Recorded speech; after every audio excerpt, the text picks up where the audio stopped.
A day before my son's wedding, my future daughter-in-law smiled and said, "The best gift you could give is disappearing from this family." So I did. I sold their house, canceled the wedding. And what I left behind in that empty house left them stunned. Oh, you guys, I swear, there are some moments in life when you hear words that just gut you. Words that slice right through your soul. But then just when you think you're completely broken, something inside you snaps. And that's exactly what happened to me. The day before my son's elaborate wedding, a wedding, by the way, that I was entirely paying for. It all started with Amanda, my son Michael's fiancée, standing in my son's kitchen, her wedding dress hanging pristine and perfect behind her. She turned to me, a plastic smile plastered on her face, the one I'd grown to absolutely despise, and said, "The best gift you could give our family is to just disappear." My own son Michael stood right there, nodding in agreement, not even bothering to look me in the eye. Can you believe that? My heart just sank. How did I even get to this point? Let me give you some context. 3 years ago I had this beautiful Victorian home, a place my late husband, Robert, and I had poured our hearts into restoring. It was full of memories. But I sold it. I sold it to give Michael and Amanda the down payment for their dream house. We're talking $87,000. My entire life savings just handed over, with a mother's unconditional love. They promised I'd always have a place with them, always be part of their family. And now, on the eve of their ridiculously expensive wedding, Amanda had decided I was disposable. You heard her. Michael finally spoke, his voice ice cold. "This is supposed to be our special weekend. Your negativity is ruining everything." My negativity? I'd spent the morning arranging flowers, the afternoon helping with last-minute preparations, and the entire evening listening to Amanda complain about literally everything, the weather, the caterer, you name it. The only negative thing I'd done was suggest, maybe we didn't need ice sculptures shaped like swans. Where exactly am I supposed to go? I asked, my voice eerily calm, though inside I was screaming. Amanda just shrugged, examining her perfectly manicured nails. "I don't know. A hotel? Your sister's? Honestly, Dorothy, I don't care where you go, as long as you're not here tomorrow. This is my son's house too," I reminded her, clinging to that last shred of ownership. "Actually," Michael cleared his throat, avoiding my gaze, "it's more Amanda's house now. She's been handling all the finances, making the improvements. You just gave us some money once. Some money once. $87,000, reduced to some money once." I stood there in that very kitchen, a kitchen where I'd cooked countless family dinners, looking at the granite countertops I'd helped choose, the custom cabinets my money had made possible. These people had taken everything I'd given them and somehow convinced themselves they deserved it, that it was their inherent right. That's when it happened. Something inside me shifted. It didn't break. It shifted like a gear clicking into a completely different position. "You're right," I said, my voice softer than I intended. "I should go." Amanda looked genuinely surprised. She'd probably expected tears, pleading, the usual drama she could later recount to her friends as Dorothy being difficult again. "I'll pack my things and be gone within the hour." Michael actually looked relieved. "That's probably for the best, Mom. We can talk after the honeymoon, once things settle down." Talk after the honeymoon. As if this was just a temporary disagreement about seating arrangements.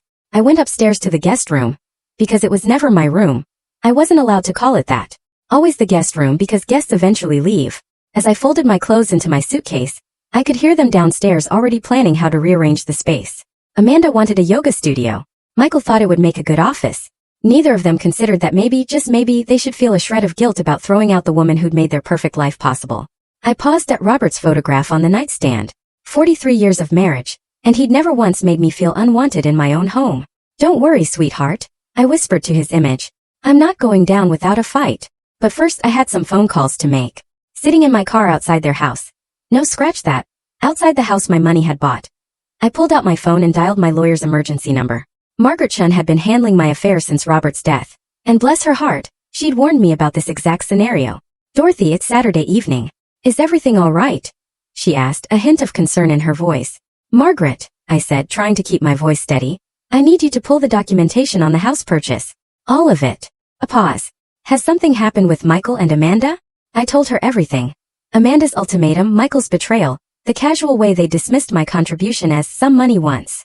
Margaret listened without interruption, though I could hear her typing furiously in the background. "Dorothy, I've been worried about this for months. The way they've been treating your investment as a gift, rather than what it actually was." "What do you mean, what it actually was?" I pressed, a strange flutter starting in my chest. Another pause. Longer this time. "You don't remember signing those additional documents? The ones I insisted on after you expressed concerns about Amanda's spending habits." My heart started beating faster. "Margaret, please tell me you protected me somehow." "Oh, honey," she said, her voice softening. "The $87,000 wasn't a gift.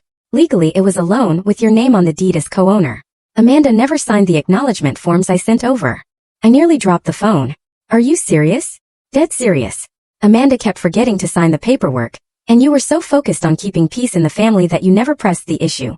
But the mortgage company has you listed as a co-borrower. The deed shows your ownership stake. It's all completely legal and binding. Through the kitchen window, I could see Amanda showing off her wedding dress to someone on video chat, probably her mother. She was laughing, gesticulating wildly, completely oblivious to the conversation that was about to change her life forever. Margaret, I said, a dangerous calm in my voice. Hypothetically speaking, what would happen if I wanted to sell my share of the house? Well, as a co-owner, you'd have every right to force a sale. The other owners would have first right of refusal, of course. They could buy you out at current market value. And if they couldn't afford to buy me out, then the house goes on the market, and the proceeds are split according to ownership percentages. I watched Michael appear in the kitchen window, opening a bottle of champagne, no doubt celebrating their freedom from the burdensome mother. Margaret, I need you to prepare a notice of intent to sell. I want it delivered first thing Monday morning. Dorothy, are you sure about this? I've never been more sure of anything in my life. They want me to disappear? Fine. But I'm taking my 35% with me. After hanging up, I sat there in the growing darkness, watching my son and his fiancée toast their future in the house I'd made possible. They had no idea that in less than 48 hours, their perfect little world was going to crumble. But first I had one more call to make. Sunset Gardens Country Club, this is Jessica. Hi Jessica. This is Dorothy Mitchell. I need to speak with your catering manager about tomorrow's wedding reception. Oh, Mrs. Mitchell, how exciting. The wedding's tomorrow, isn't it? How can I help you? I'm afraid there's been a change of plans. I need to cancel the reception. Cancel? But ma'am, it's less than 24 hours away. The food has been prepared, the staff scheduled. I understand, I cut in, and I'm prepared to pay the cancellation fees. The thing is, I'm the one who signed the contract and put down the deposit. I believe I have the right to make changes. A rustling of papers. Let me check. Yes, the contract is under your name with your credit card information. But surely you want to speak with the bride and groom first. No need. I'm making an executive decision. Please cancel everything. Mrs. Mitchell, with respect, this seems like something that should involve the happy couple. I watched Amanda through the window, now trying on her veil for what had to be the 100th time today. The happy couple, I said, my voice tight, made it very clear that my involvement in their lives is no longer welcome. So, I'm simply honoring their wishes. 20 minutes later, I was checked into the Hampton Inn across town, ordering room service, and feeling something I hadn't experienced in years. The satisfaction of taking control of my own life. My phone started ringing at 11:47 p.m. What did you do? Amanda's voice shrieked through the phone so loudly, I had to hold it away from my ear. I honored your request, I said calmly, muting the TV in my hotel room. You wanted me to disappear, so I disappeared. The country club called. They said you canceled our reception. Our wedding reception Dorothy. There are 200 people expecting dinner tomorrow. I'm sure there are. That does sound like a problem. Michael grabbed the phone. Mom, this is insane. You can't just cancel our wedding because you're upset about sleeping arrangements. I didn't cancel your wedding, sweetheart. You can still get married. I just canceled the reception I was paying for. You know, the one that was costing me $14,000. Silence. I'd never mentioned the cost before, always deflecting when they asked about money. I wanted to be their generous mother, while they remained blissfully unaware of the sacrifices involved. 14,000? Amanda's voice was faint now. The reception, the flowers, the photographer, the band. Did you think it was all free? Did you think money just materialized because you two decided to have a fairy tale wedding? But we can't tell 200 people there's no reception. Michael stammered. You're resourceful adults. I'm sure you'll figure something out. McDonald's caters now, I hear. Amanda was crying now. Ugly, broken sobs that might have made me feel guilty 6 months ago. Now they just sounded like the tantrum she'd been throwing since the engagement started. How could you do this to us? We trusted you. Trusted me? You literally told me to disappear from your family. I'm simply complying with your request. I didn't mean forever. Amanda wailed. I just meant for the weekend. Aha, I see. So I was supposed to psychically understand that when you said permanently, you actually meant temporarily. My mistake. Michael tried a different approach. Mom, please, we can talk about this like adults. Come back to the house and let's work this out. The house where I'm no longer welcome? The house where my presence ruins everything? I don't think so. Where are you even staying? Amanda demanded. That's not really your concern anymore, is it? You made it quite clear that my living arrangements are my problem to solve. I could hear frantic whispering in the background, probably them trying to figure out how to undo the mess they created. Can you at least call the country club back? Michael pleaded. Maybe if you explain it was a misunderstanding. It wasn't a misunderstanding. It was a very clear business decision made by the person who was paying for everything. But what about our guests? What about Amanda's family flying in from California? What about them? You're still getting married. They can still witness that. They just won't get a free dinner afterward. Amanda grabbed the phone back. You're being vindictive and cruel. No, sweetie.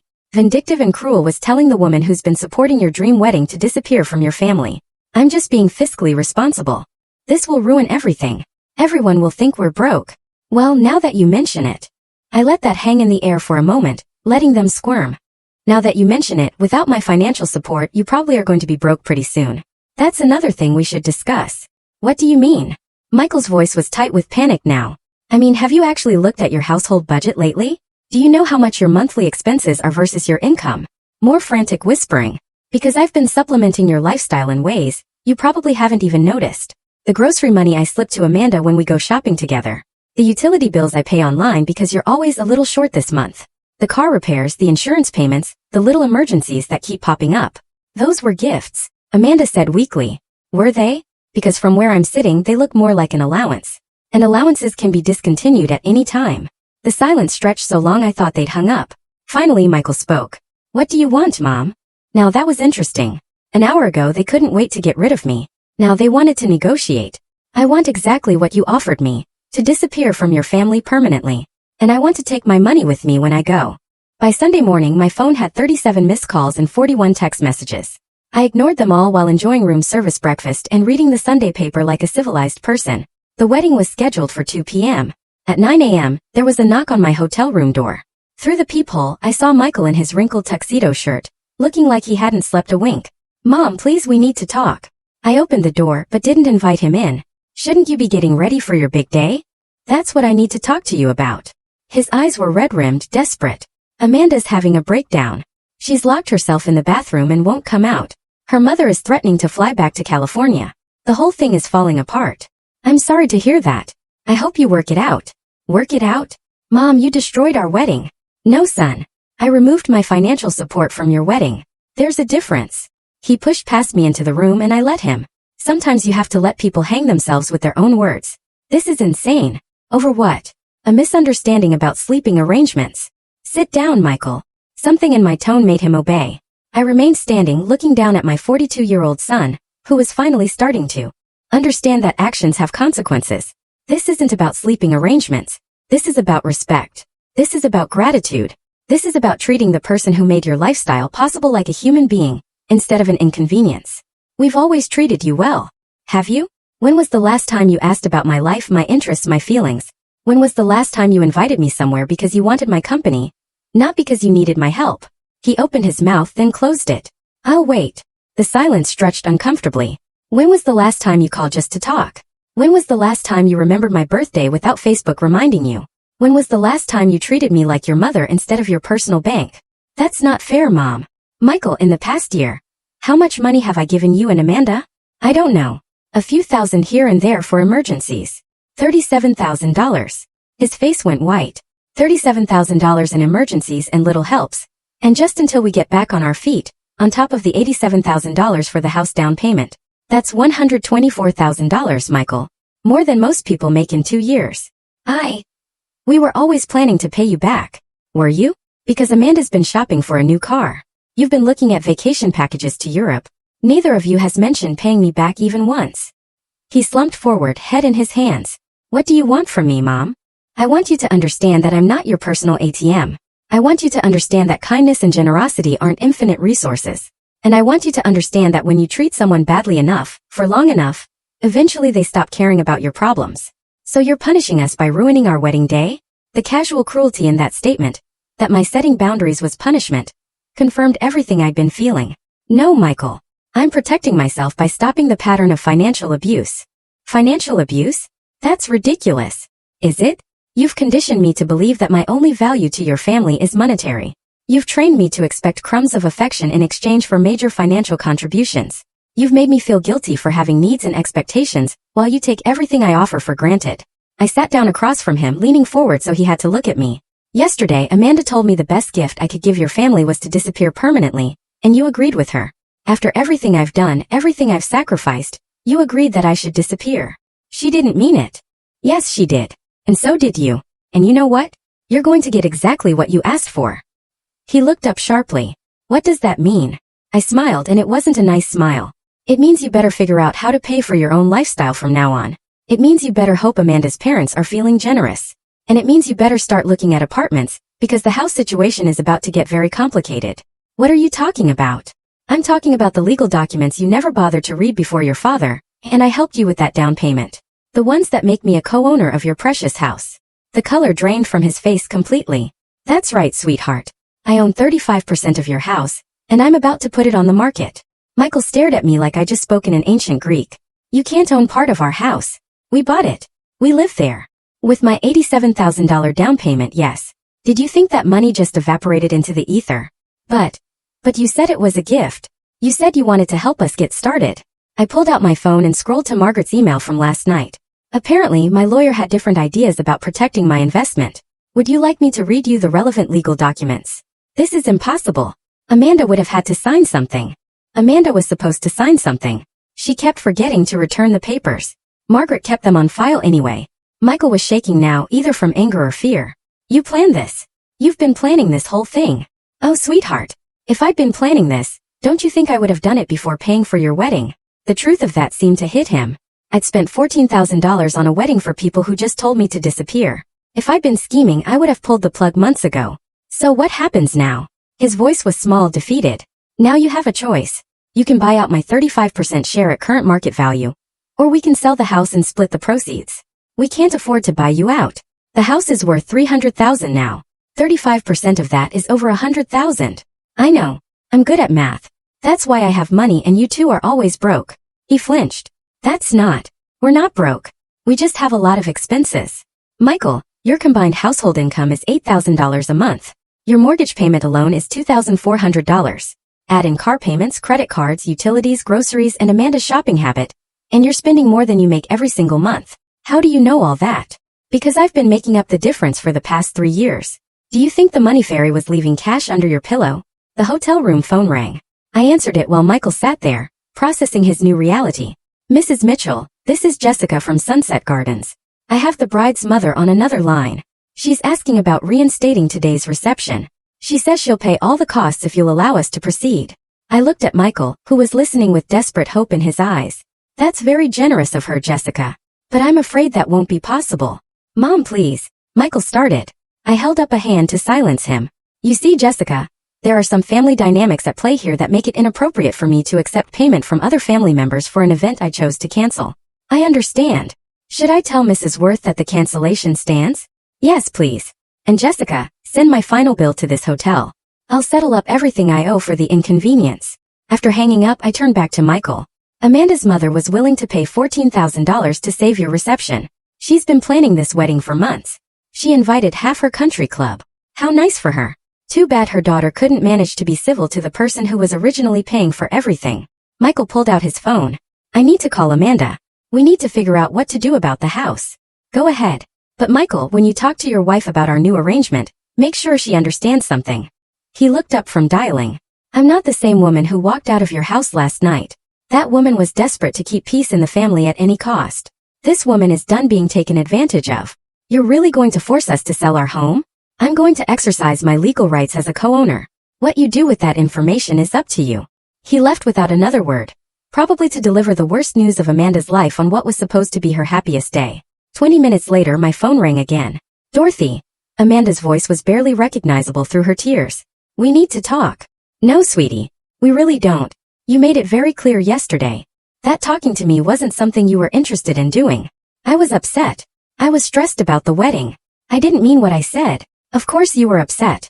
It must be exhausting pretending to tolerate someone you obviously despise. I don't despise you, Amanda. In the 3 years since you moved into the house I bought for you, you've never once thanked me. Not once. You've never asked about my life, my interests, my health. You've never invited me to anything unless you needed me to babysit, or bring food, or write a check. That's not true. When was the last time you called just to see how I was doing? Silence. I'll save you the mental effort. Never. You've never called just to check on me. But you're Michael's mother. Your family. Yesterday you told me the best gift I could give this family was to disappear permanently. Today you're claiming I'm family. Which is it, Amanda? More crying. The kind of desperate sobbing that once would have made me rush over with tissues and comfort. Dorothy, please. I'll do anything. I'll apologize publicly. I'll pay you back. Pay me back with what money? You don't work. Remember, you're a full-time homemaker in a house you couldn't afford without my money. I'll get a job. That's a great idea. You should definitely do that. But it doesn't change the current situation with the house. What if we agreed to pay you back for everything? All the money you've given us over the years. I almost laughed. Amanda, honey, you owe me $124,000. At minimum wage, it would take you about 6 years to earn that much, and that's assuming you never spend money on anything else.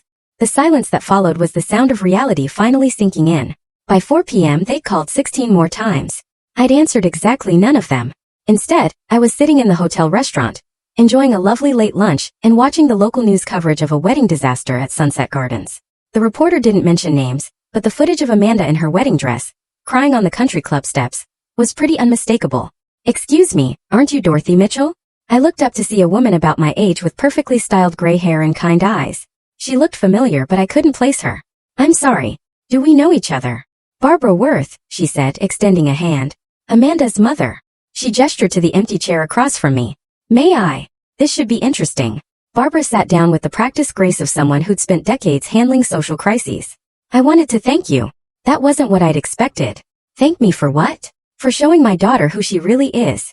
The waitress appeared, and Barbara ordered coffee. I waited, curious about where this was going. I've been worried about Amanda for years, Barbara continued. The entitlement, the way she treats people she considers beneath her, the complete lack of gratitude for anything. I kept hoping marriage would mature her. And now I've seen how she treats the woman who made her lifestyle possible. And I'm horrified. Barbara's coffee arrived. She sipped it thoughtfully before continuing. I offered to pay for the reception, not because I support Amanda's behavior, but because I felt responsible for the 200 guests who'd been inconvenienced. But you were right to refuse. Was I? My daughter needed to face consequences for her actions. Real consequences, the kind that can't be fixed with daddy's money or mommy's connections. I studied Barbara carefully. There was something refreshing about her directness. She called me hysterical about the house situation, Barbara continued, demanding that I loan them the money to buy out your share. And I told her absolutely not. If she wanted to own a house, she should have treated the co-owner with respect. A woman after my own heart. Can I ask you something, Dorothy? What's your endgame here? Are you planning to force the sale? I've been wondering that myself. Honestly, I haven't decided. Part of me wants to see if they can actually figure out how to support themselves without my money. Part of me wants to sell the house just to watch their perfect little world crumble. And the other part remembers that Michael is still my son despite everything. Barbara nodded. I understand, but may I offer some advice from someone who's been enabling her daughter's bad behavior for 39 years? Please don't save them from this.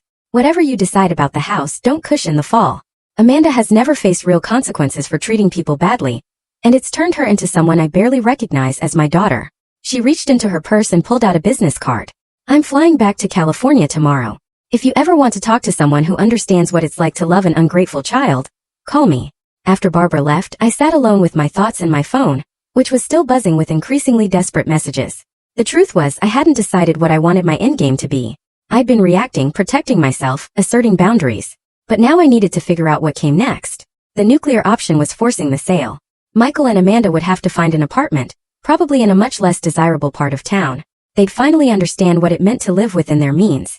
The merciful option was offering to sell them my share for less than market value, maybe what I'd actually put into the house. They'd still struggle, but they might be able to keep their home. The spite option was holding on to my ownership stake indefinitely, collecting my share of the property taxes and any improvements while watching them squirm every month. As I sat there weighing my options, my phone rang again. This time it wasn't Michael or Amanda. Mrs. Mitchell, this is Detective Rodriguez with the Virginia Beach Police Department. I'm calling about a report we received regarding financial elder abuse. My blood ran cold. I'm sorry. What? We had a call from someone claiming that family members have been financially exploiting you, and that you might be experiencing cognitive decline. They're requesting a welfare check. Those manipulative little snakes. Detective Rodriguez, I said, a surge of pure fury building inside me.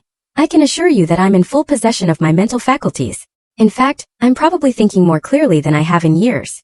That's good to hear, ma'am, but we do need to follow up on these reports. Would you be available to meet with me tomorrow morning? I looked around the hotel restaurant at the normal people living their normal lives and felt a surge of pure, unadulterated rage at my son and daughter-in-law's latest manipulation. Absolutely, detective. In fact, I have quite a lot I'd like to discuss with you about financial abuse. Just not the kind my family reported. After scheduling the meeting, I sat back in my chair and smiled. If Michael and Amanda wanted to play hardball, I was more than ready to pick up the bat. Time to show them what a real power play looked like. Detective Rodriguez was younger than I'd expected, maybe 40, with intelligent eyes and the kind of patient demeanor that probably served him well in family disputes. We met at the police station Monday morning, and I'd brought my entire financial file. Mrs. Mitchell, I want to start by saying that the person who called us seemed genuinely concerned about your welfare. I'm sure. They did. My daughter-in-law is very good at sounding concerned when it suits her purposes. I spread my bank statements across his desk. Detective, in the past 3 years, I've given my son and his wife $124,000. Would you like to see the documentation? His eyebrows rose as he examined the papers. Check after check, wire transfers, credit card payments made on their behalf. A pattern of financial dependency that looked exactly like what it was. This is substantial, he said carefully. It is.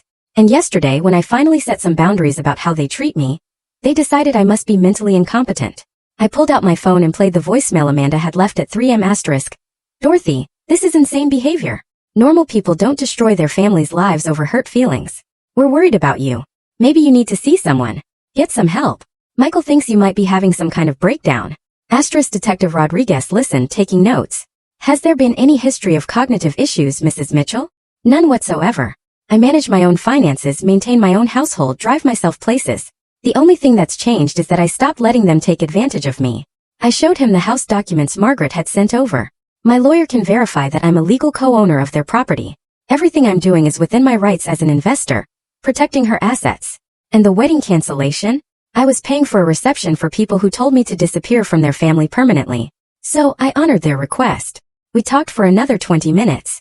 Detective Rodriguez was thorough but fair, and by the end, he seemed satisfied that I was mentally competent and financially savvy. Mrs. Mitchell, I'm going to close this case as unfounded, but I do want to give you some information about elder financial abuse resources, just in case. Actually, Detective, I think I've got the situation well in hand now. As I drove away from the police station, my phone rang. Michael again. Mom, the police called. They said they're not pursuing the welfare check. That's because I'm not the one being financially abused in this relationship, sweetheart. What's that supposed to mean?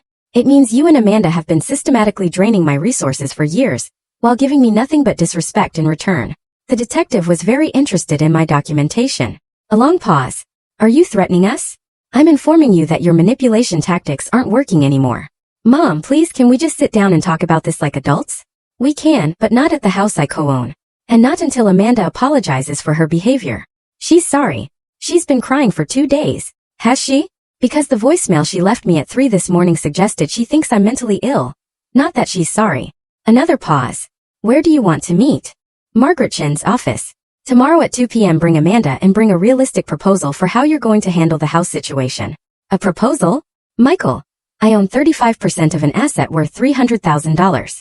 That's my retirement security. You either buy me out or we sell. Those are your options.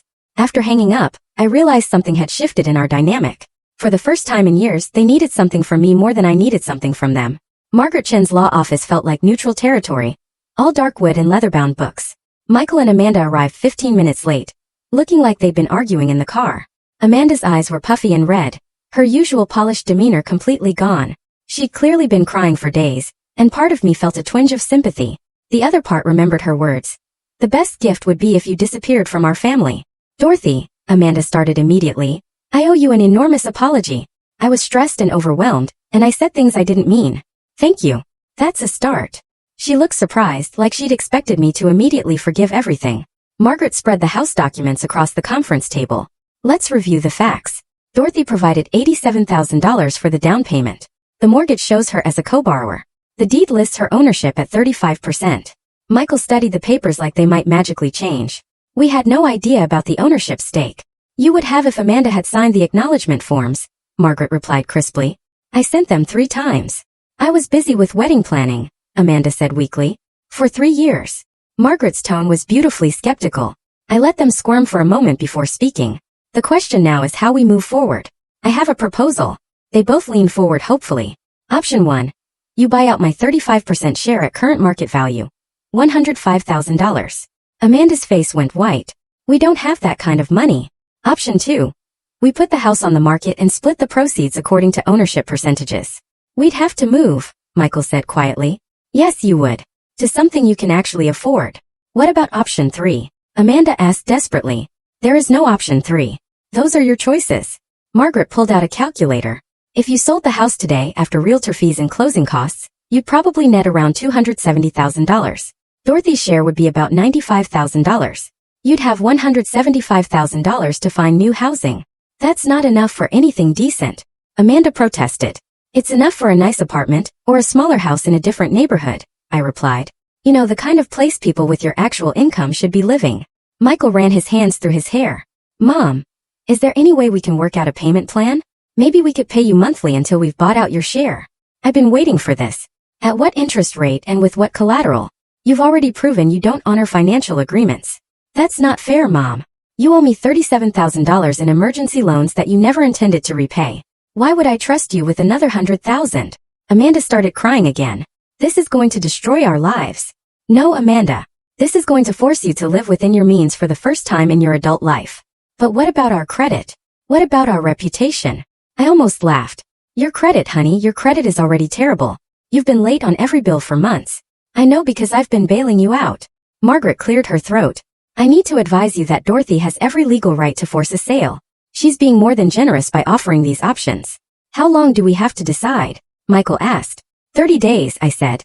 That should give you time to explore your financing options. As we prepared to leave, Amanda grabbed my arm. Dorothy, please. I know I hurt you, but we're family. Doesn't that count for something? I looked at her hand on my arm, then at her face. For just a moment, I saw the scared young woman behind the entitled facade. Amanda, family is supposed to count for something. That's exactly the point. 2 weeks into their 30-day deadline, I got an unexpected visitor. Barbara Worth stood on my hotel room doorstep with a bottle of wine and a determined expression. I hope you don't mind me dropping by. I got your hotel information from Margaret Chen. I invited her in, curious about what had brought Amanda's mother back to Virginia. I came to check on the kids, Barbara said, settling into the room's only armchair. And to talk to you. How are they doing? Terribly. Amanda's having daily panic attacks. Michael's working overtime trying to find a way to get a loan. They're fighting constantly. I poured us both glasses of wine, surprised to find I felt less satisfaction in their misery than I'd expected. Barbara, are you here to ask me to reconsider? Actually, no. I'm here to tell you about Amanda's father. That wasn't what I'd expected. Richard spoiled our daughter rotten, Barbara continued. Every tantrum was rewarded. Every consequence was cushioned. Every failure was someone else's fault. She sipped her wine thoughtfully. When Amanda was 16, she totaled her car driving drunk. Instead of letting her face the legal consequences, Richard hired the best lawyer money could buy and got the charges dropped. Why are you telling me this? Because I've watched my daughter become someone I don't recognize, and I finally understand that her problems aren't going to be solved by more money or more rescuing. Barbara reached into her purse and pulled out a check. Amanda asked me to give you this. It's for $25,000. A good faith payment toward buying out your share. I looked at the check but didn't touch it. And what did you tell her? I told her I wouldn't be her enabler anymore. That check represents Richard's life insurance policy. Money I was saving for her inheritance. But I realized that giving it to her would just be repeating the same pattern. She tore the check in half. Barbara, that's a lot of money. Money Amanda hasn't earned and doesn't deserve. Dorothy, I want you to know that whatever you decide about the house, you have my support. Even if it means they lose their home. Especially then. Maybe having to start over will teach Amanda what work and gratitude actually mean. After Barbara left, I sat alone with my thoughts. For 3 years I'd been Amanda's enabler, just as much as her parents had been. Every time I wrote a check to cover their shortfall, I'd been teaching them that there would always be someone to catch them when they fell. The question was, what kind of lesson did I want them to learn? Now my phone buzzed with a text from Michael. Asterisk Mom, we've been approved for a home equity loan that would cover $60,000 toward buying you out. Can we meet to discuss partial payment arrangements for the rest? Asterisk I stared at the message for a long time. They were trying, which was more than they'd done in years. But a home equity loan meant going deeper into debt, not learning to live responsibly. I typed back. Asterisk we can discuss it. But I want to see a complete household budget and a realistic plan for paying off all your debts, not just mine.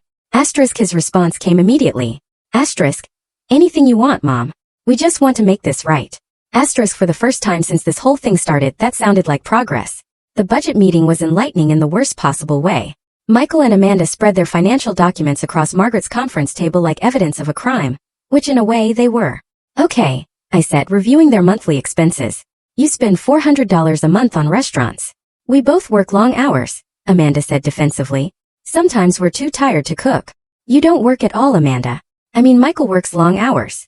I moved down the list. $300 a month on Amanda's clothing budget.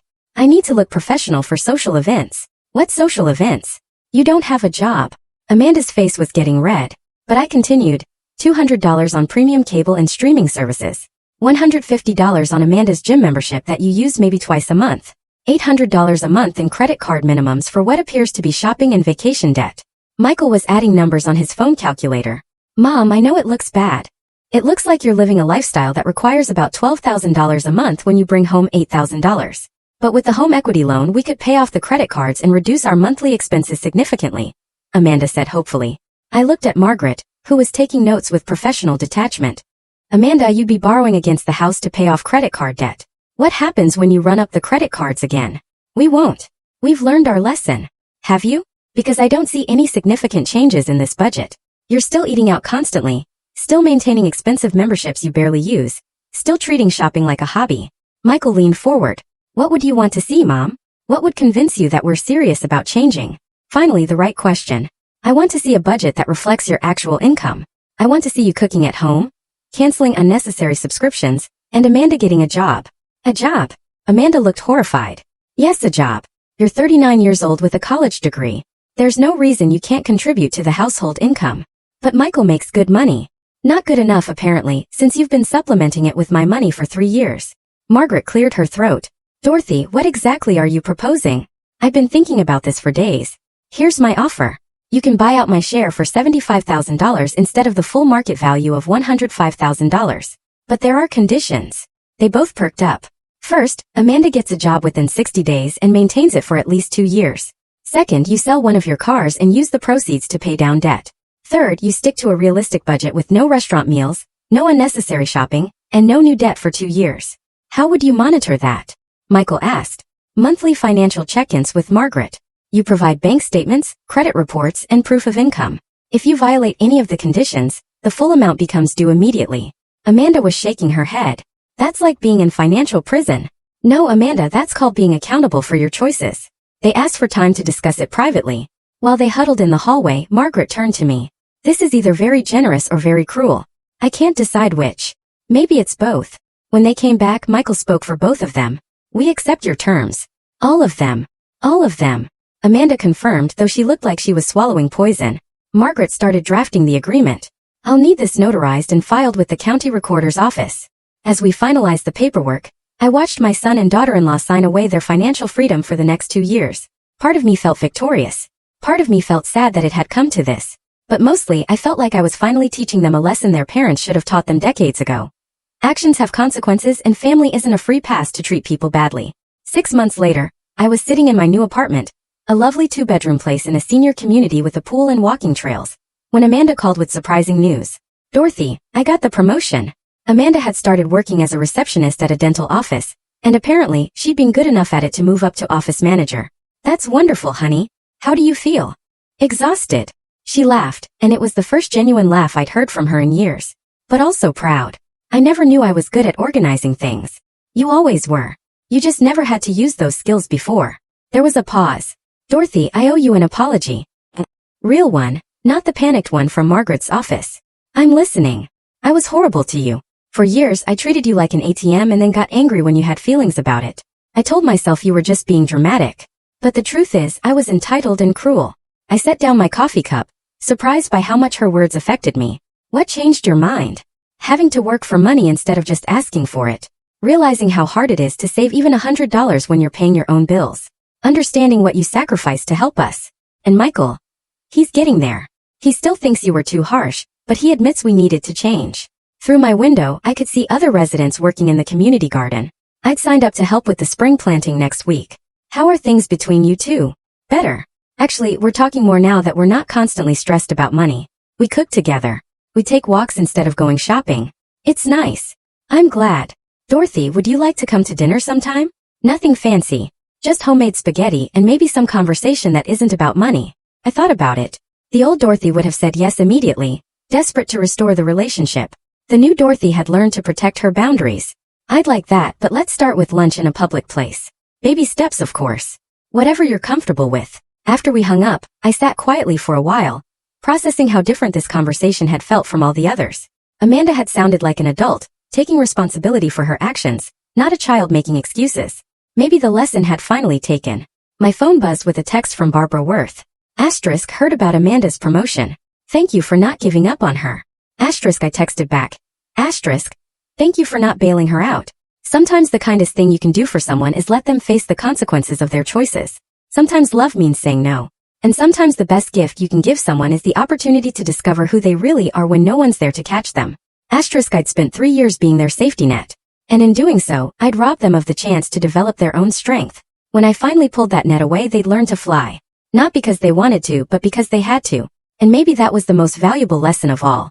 Outside my window, the sun was setting over the walking trail where I'd signed up for a seniors hiking group. Tomorrow, I was having lunch with a man named Frank who'd asked me out after we'd both laughed at the same joke during last week's book club meeting. At 68, I was finally learning what it felt like to be valued for who I was, not what I could provide. And that, my friends, was worth more than all the money I'd ever given away.